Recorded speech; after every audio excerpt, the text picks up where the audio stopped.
네, 앞서 전해드렸다시피 아시아 주요 증시들은 옐런 충격으로 인해서 1.5% 이상씩 어제장에 급락을 했습니다. 우리 시장도 1% 내외긴 하지만 1920선을 내준 상황입니다. 신한금융투자 PWM 여의도센터 최경균 PB팀장과 함께합니다. 안녕하십니까? 네, 안녕하십니까. 최현균입니다. 네, 특히나 대형주의 낙폭이 컸던 것 같습니다. 어제장 간략하게 정리해 주시죠. 네, 간단히 말씀드리도록 하겠습니다. 먼저 전일 외국인과 기관의 동반 순매도에 코스피가 1920선을 재차 하회하면서 마감을 하였습니다. FOMC 회의 이후에 옐런 신임 의장의 조기 금리 인상 시사 발언에 국내 증시가 18포인트 하락 마감한 것인데요. 수급적으로는 외국인 현선물과 프로그램 순매도가 추세되며 지수 하락 압력으로 작용하였습니다. 특징적으로는 외국인이 9거래일 연속 순매도세를 보이고 있고 그 매도 규모는 현재 2조 원 가량 보이고 있습니다. 업종별로는 대부분의 업종이 약세로 마감을 했는데요. 이제 그나마 상승 종목을 보게 된다면은 중국 대기오염에 따른 공기청정기 판매 증가 기대감에 코웨이 같은 종목이 상승을 보였고요. 카지노 시장 관련해서 GKL, 파라다이스 종목들이 상승세를 보였습니다. 반면 약세를 보인 종목은 정유화학, 조선업 등이 실적 부진과 업황 회복 지연에 약세를 보인 모습이었습니다. 중소형주는 대형주 대비해서 아웃퍼폼하면서 상대적으로 강세를 보이며 약보합권에서 마감을 하였는데요. 앞서 이제 위원님께서 어떤 설명을 해주셨던 것처럼 사물인터넷 관련주들이 큰 상승세를 보였고 여기에 탈세 의혹으로 세무조사 소식에 SM을 비롯한 엔터 그리고 중국 관련주들이 약세를 보인 그런 하루였습니다. 네. 어제장 대부분이 약세였죠. 근데 오늘 장에서는 미국의 경제지표 호조 때문에 반등이 나올지 또는 아직까진 중국이 무겁기 때문에 반등이 제한될지 궁금합니다. 어떻게 보시나요?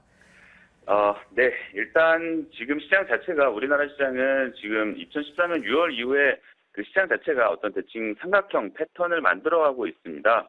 이 패턴이 완성 단계이기 때문에 3월 말에서 4월 중순 사이에 중기적인 방향성이 나타날 때까지는 기존에 있었던 그런 관망 심리가 계속해서 이어질 것으로 생각이 되는데요.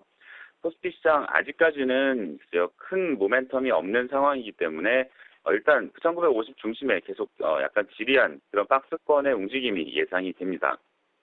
지금 우리 시장의 꽃샘추위라고 할 수 있죠. 꽃샘추위를 몰고 온 것은 우크라이나, 중국 그리고 미국의 금리 인상에 대한 불확실성이다라고 볼 수 있는데요. 전일 이슈되었던 앨런 시장의 어떤 금리 인상 이슈 완화를 위해서는 이제 미국의 펀더멘털 개선 시그널이 조금 더 커질 필요가 있다라고 보는데 한파 등의 악재를 극복하는 이런 계절성이 소멸될 4월 정도에는 일정 부분 가능해질 수 있지 않나 생각이 듭니다. 우크라이나 같은 경우에는 지금 유럽이나 러시아 모두 다 상호 의존적인 관계에 에너지를 천연가스를 둘러싸고 있기 때문에 극단적인 대립은 양측 모두에게 부메랑으로 작용할 수 있다라는 점에서 강력한 제재 조치는 서로 어렵다라고 생각이 듭니다. 즉 중국의 큰 이슈가 없는 한 우리나라 시장은 아직까지 일정한 박스권을 계속해서 유지할 수 있다라고 생각이 들고요.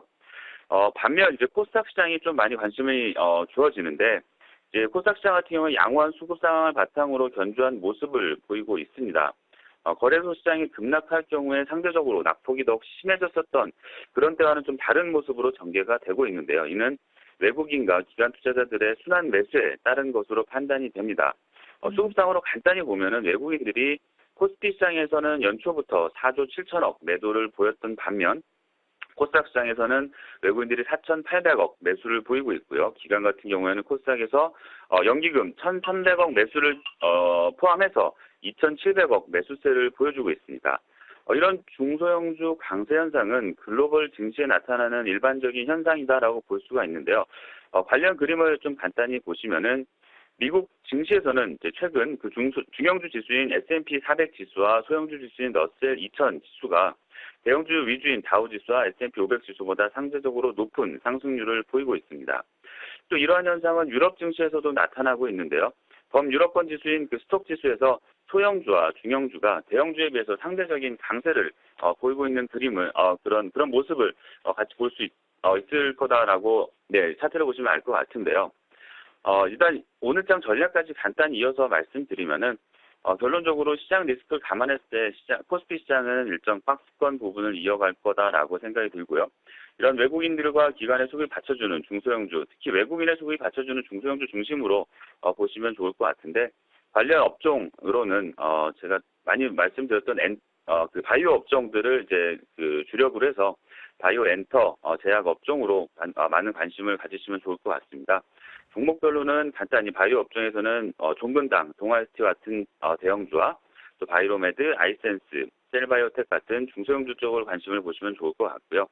엔터 업종에서는 어제 이제 그 세무조사로 이례적인 이슈가 될 수 있을 그런 재료가 나왔던 SM, 그리고 CJ ENM, 또 우리 SBS 콘텐츠허브와 같은 이례적인 악재성이 나왔던 종목들을 지금 자리에서 한번 보시면 어떨까 생각이 됩니다.